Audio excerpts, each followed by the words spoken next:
Mainit ang usapan sa Lakers matapos ang serye ng pahayag ni LeBron James, Luka Doncic at Austin Reeves.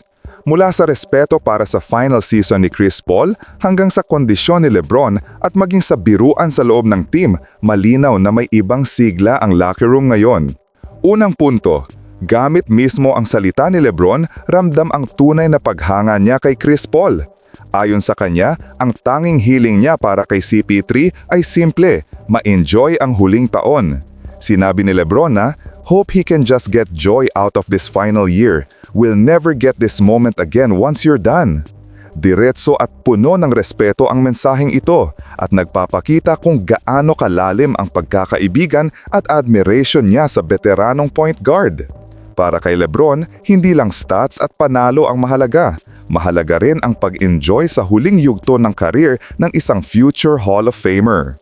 Ikalawang punto, sariling kondisyon naman ang binuksan ni LeBron. Ayon sa kanya, "This week was kind of like my training camp. I'm still working my way back." Malaking bagay ito dahil kahit nasa ikalawang laro pa lang siya, ramdam ang bigat ng preseason na hindi niya nalaro. Nagbibigay ito ng larawan na hindi pa 100% ang kanyang game shape pero unti-unti na niyang hinahabol ang rhythm. Para sa Lakers, kailangan nilang maging maingat sa minutes at workload ni LeBron, lalo na sa early season.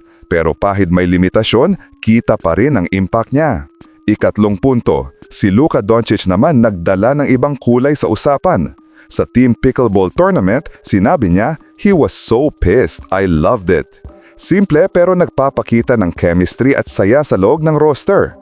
Ganito ang klase ng environment na kailangan ng Lakers ngayon. Competitive pero masaya, may halo ng biruan na nagpapalakas ng team bonding. Huling punto, si Austin Reeves nagbigay ng papuri kay Maxi Kleber matapos ma-injure si DeAndre Ayton. Ayon sa kanya, "He was one of the best players on the floor for us tonight." Ibig sabihin, may depth at may players na kayang pumalit kung kailangan. Ang ganitong performance ni Kleber ay mahalaga lalo na kapag may big man injuries o may kailangan punuan na roles. Ang mga pahayag na ito kapag pinagsama, nagpapakita ng tatlong mahalagang bagay: respeto sa mga veterano, patience sa conditioning ni LeBron at solid team chemistry mula sa superstar hanggang role players. Kung magpapatuloy ang ganitong kultura, mas magiging matatag ang Lakers sa mahahabang bahagi ng season. Importante ang bonding, trust at readiness ng bawat player habang inaantay nilang kompleto ang rotation. I-comment po ang inyong opinion sa ibaba at babasahin natin yan. At huwag pong kalimutan mag-subscribe sa aking channel. Maraming salamat po!